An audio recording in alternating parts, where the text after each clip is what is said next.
Skin is the largest organ of the body. Most of us take our skin for granted. We don't even appreciate what it's doing for us on a 24/7 basis. Only when something goes wrong or something is growing that shouldn't be growing do we come to the doctor and try to find out what's happening. And then we find out all the miracles that have been going on all the time. And hopefully we find out about the miracles that will happen to get rid of this skin problem as well. It's just incredible how something so minute and looks so normal has so much to it. There's so much lingering in the skin here from so many different aspects. Over the past centuries, scientists have determined numerous functions in the skin. Among the barrier functions of the skin is the skin's ability to preserve fluid balance inside the body. Without our skin, which is the hard way that we learned this lesson, is that if we wouldn't have skin or we lose pieces of skin, we also lose a lot of fluid. People get dehydrated that way, and that's the entry port for infection. The skin also serves another amazing purpose. It's a thermoregulator. It enables our body to maintain a constant body temperature regardless of whether it's 30 degrees outside or whether it's 90 degrees outside. When it's cold outside, the blood vessels in the skin give us extra warmth. And when it's very hot outside, or when we're exercising vigorously or playing ball, the pores in our skin release sweat. The evaporation of this sweat, of this liquid, enables us to maintain a constant body temperature by cooling the outer surface of our skin.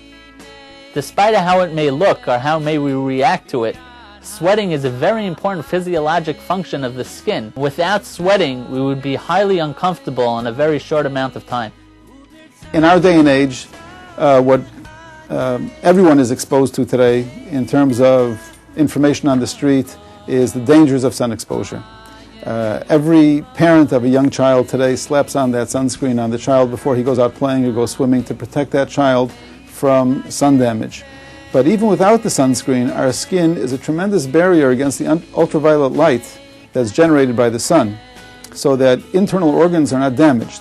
It's also thought that a good suntan, although I'm not advocating it, but a good suntan is protective. When that tan comes out, that melanin that's in the skin protects us from ultraviolet light damage. One of the most interesting aspects of the skin is that the skin is also our sensor to the outside world. Scientists have discovered numerous different types of receptors of pain, and they go by numerous names: Pacinian corpuscles, Golgi, Mazzoni corpuscle. The skin is so fine-tuned to different types of sensations that it can distinguish between fine touch, deep pain, hot and cold, itch, pleasure. So there are many, many different things going on all the time in the skin. Different sensations, yeah. And they're all different nerve fibers, and they help us function properly at all times. It's an amazing thing that no matter what we do to the skin, if we cut it, we freeze it, we burn it, we put chemicals on it that irritate the skin, after a few weeks, the skin heals beautifully. It goes through a process of inflammation and crusting, and patients very frequently ask, what's going to happen now? And I always tell them that my partner, with a capital P, is going to take care of that. The Ribono Shel Olam was going to take care of that for them. The skin, as well as the human mind, are the two organs, or the brain, that really are different from one person to another person. This, to me, is one of the unique aspects of what HaKadosh Baruch Hu wanted the skin to do. The utmost aspect of the chitzonius of the person, as opposed to the mind, which is the real pneumius of the person. You can have 600,000 Jews together, and no two of them look the same, and no two of them. And the Gemara actually asks in another place, why is that? Why is that people don't look the same? And the Gemara answers primarily, number one, that they don't want people to have the same features, so they wouldn't be able to want the same things, and somebody will not be able to come to one's house and say that this is my house, or this is even my wife, because they all look the same. So it's HaKadosh Baruch Hu's way of Making an individual. making everybody an individual, making everybody unique. It's an interesting chazal about this because we said kishem she'ein partzufein doimen zelazeh kachein datan shaven zelazeh. So just like the faces are not alike, the outside, so the mindsets are also different. The body very readily recognizes self from foreign. So if anything that does not belong to the body is imposed on the body will try to reject it or isolate that factor, either by forming scar tissue around it, like with a splinter in a person's finger, or if chas v'shalom, a person needs a transplant of some sort, the body will immediately try to reject that organ unless there's suppression of the immune system. So same thing with the skin. If the skin has to be transplanted from one spot to another, the body recognizes itself as self and won't reject it. So in other words, even if it's skin from the foot to the hand, that's right. But it's the same, I guess, DNA, or I don't know what it would be called. There are immune markers on every cell. So the body recognizes its immune markers. So it knows who it's related to. That's right. But you bring up an interesting point. Skin from different parts of the body is not the same. Mm-hmm. Skin from the face, for example, is oilier than skin from the arms and legs or the back. And I suppose that's to moisturize our face, which is constantly exposed to the environment, and to keep dermatologists in business for treating acne. Right. And then skin in various parts of the body is much more sensitive to alert us to things that may be going on. So these regional variations are also a fascinating part of the skin. It's not the same all over.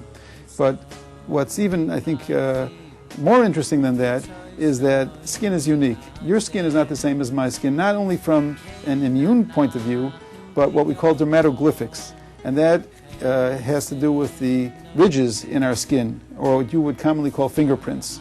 Just like we don't look the same. Oh, that's right. Fingerprints. That's right. Chazal say, so just like we all look different, which has to do with our skin, so the skin also is very unique to each individual. We're supposed to, for good times, for Shabbos and for Yom Tov, we're supposed to improve our appearance. We're supposed to L'Kavod Shabbos. We're all supposed to make ourselves look as good as possible. A woman is supposed to make herself look as good as possible for her husband, and I assume vice versa. I should mention that the day of this interview is Shavasa B'Tammuz. You may be seeing it later on, but when we speak about Avelis for Yerushalayim, we're starting a period of time that we're supposed to take care a little less of our bodies. And we're not supposed to shave, and we're not supposed to take haircuts. And then we see this with Avelis. And Nebuch, in the time of real Avelis, we're told not even to look at a mirror, we're not to care about ourselves. Why? Because Avad Chosid Min Haaretz, you have a Jew, a life that's being lost. How can we take care of our physical features at that point? We say that a Talmid Chacham has to be dressed impeccably. We say that a Kohen Gadol has to shave more frequently than the normal, and a Melech has to shave more frequently than a Kohen Gadol. So we see that there are different aspects that people have to take care about their appearance. And I think that one can learn over here. Why is that?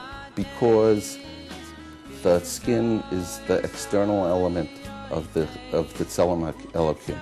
And the same way that one has to take care of the package, you have to take care of the wrapper of the package. And I think that's true. Right. We could hardly go a second in our lives without appreciating the sense of touch.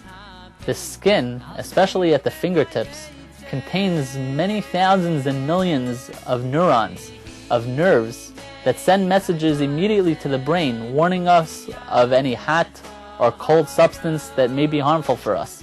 The skin that surrounds us serves as a built-in warning system. Everybody knows if you touch an oven or a pot that's too hot, you immediately withdraw.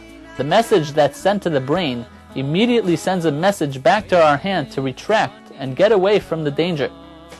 The reflex between the skin, especially on the fingertips, and the brain is lightning quick.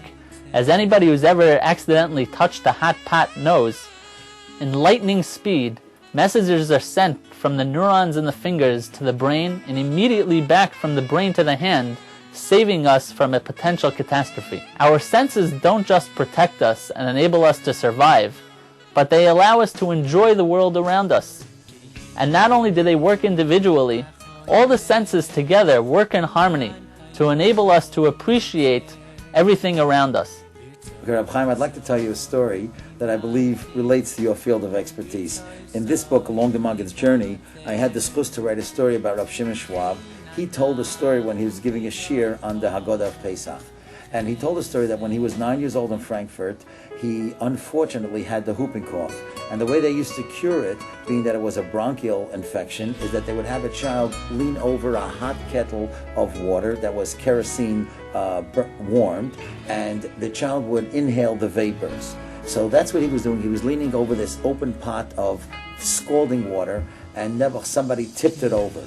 And it turned over on his hand, the hot scalding water and some of the kerosene, and his hand turned black. He writes that he was yelling and crying incessantly. It was terrible, terrible pain. And then as he's giving this shir, which is 50 years later after this incident, he says to his people, if I were to tell you this is the same arm that was burned, I would be right.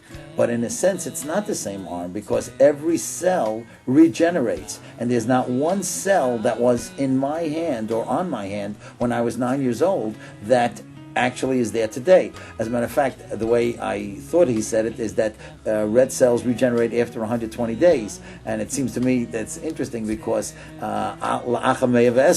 have cells also regenerate. I don't know if that's true, you'll tell me. But the idea is, he said, so there's not one cell that's the same. And yet it's still my arm. And he said, because the Gemara says, a person